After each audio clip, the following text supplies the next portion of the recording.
दुनिया के कई देशों में इस समय 5G सर्विस को लॉन्च किया जा रहा है। कई रिसर्चर्स की तरफ से बात को लेकर चिंता जताई गई है कि 5G इंसानों और पर्यावरण के लिए खतरा हो सकती है। कई वैज्ञानिकों और डॉक्टरों की तरफ से अपील की गई है कि 5 ग्राम्स को रोका जाना चाहिए। बॉलीवुड एक्ट्रेस जूही चावला और 5G इस समय खबरों में हैं।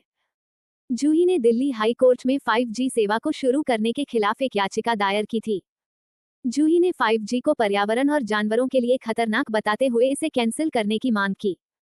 हाई कोर्ट ने उनकी याचिका को ये कहते हुए ठुकरा दिया कि ये सिर्फ एक पब्लिसिटी स्टंट था जिसमें मीडिया का ध्यान अपनी तरफ खींचने की कोशिश की गई थी।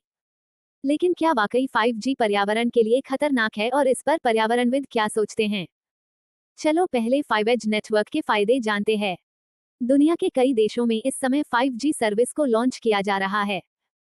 कई रिसर्चर्स की तरफ से बात को लेकर चिंता जताई गई है कि 5G इंसानों और पर्यावरण के लिए खतरा हो सकती है। कई वैज्ञानिकों और डॉक्टरों की तरफ से अपील की गई है कि 5G को रोका जाना चाहिए। 5G को 4G की तुलना में 1000 गुना ज्यादा तेज बताया जा रहा है। कहा जा रहा है कि 5G के आने के बाद आप अपने फोन में 100 GB प्रति सेकंड की रफ्तार से 4000 वीडियोज देख सकेंगे। जब से 5G की लॉन्चिंग का ऐलान किया गया है तब से ही पब्लिक का रवैया इसके लिए काफी उदासीन है। इस सर्विस के साथ सुरक्षा को लेकर कई तरह के दावे किए जा रहे हैं। एक रिपोर्ट में तो ये तक कहा गया था कि 5G की वजह से नीदरलैंड्स में सैकड़ों चिड़िया मर गई थीं। हालांकि बाद में ये खबर सिर्फ एक अफवाह साबित हुई। इस तरह की कई और फेक स्टोरीज मीडिया में आ चुकी हैं। 5G को लेकर जो चिंता जताई जा रही है वो इसकी अत्यधिक हाई फ्रिक्वेंसी की वजह से है।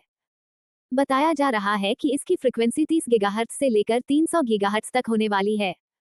भारत में 5G नेटवर्क को जानते हैं। भारत में 5G रोलआउट को करीब 1 साल हो गया है। इंडिया मोबाइल कांग्रेस 2022 में प्रधानमंत्री नरेंद्र मोदी ने 5G रोलआउट की उद्घाटन किया था। उद्घाटन के ठीक बाद एयरटेल और जियो ने अपनी 5G सेवाओं की घोषणा की।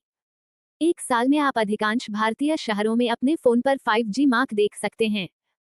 लेकिन क्या आप 5 ग्राम्स का उपयोग और अनुभव उस तरह कर सकते हैं जैसा कि वादा किया गया है?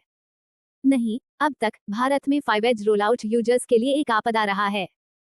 पीएम मोदी ने 27 अक्टूबर को इंडिया मोबाइल कांग्रेस 2023 कार्यक्रम का उद्घाटन किया और कहा कि भारत ने पिछले साल 5G रोलआउट से दुनिया को चौंका दिया था। उन्होंने कहा कि 5G की सफलता के बाद भारत रुका नहीं और इसे हर व्यक्ति तक पहुंचाने पर काम किया। अब 5G नेटवर्क के नुकसान जानते हैं। 5G इंटरनेट यूजर्स की निजता के लिए खतरा बन सकता है। टेक्निकल यूनिवर्सिटी ऑफ बर्लिन की रिपोर्ट के अनुसार हैकर्स यूजर्स का डाटा ज्यादा तेजी और आसानी से हैक कर पाएंगे, जिससे ऑनलाइन फ्रॉड में तेजी से इजाफा देखने को मिल सकता है। 5G नेटवर्क के लिए ज्यादा बैंडविड्थ की जरूरत होती है, जिसके लिए अधिक मोबाइल टावर लगाने होंगे। इससे काफी खर्चा होगा। कम वेबलेंथ की वजह से शहरों में घनी आबादी के चलते काफी लोगों को कवर किया जा सकता है, लेकिन गांवों में पूरी आबादी को कवर करने के लिए अधिक टावर लगाना कंपनियों के लिए आसान नहीं होगा। ऐसे में गांवों में कम लोगों को 5G का लाभ मिलेगा। 5G स्पीड के चलते मोबाइल के ज्यादातर पार्ट्स काम करेंगे, जिसके कारण मोबाइल में बैटरी की खपत ज्यादा होगी। ऐसे में इसका सीधा असर मोबाइल की बैटरी लाइफ पर होगा और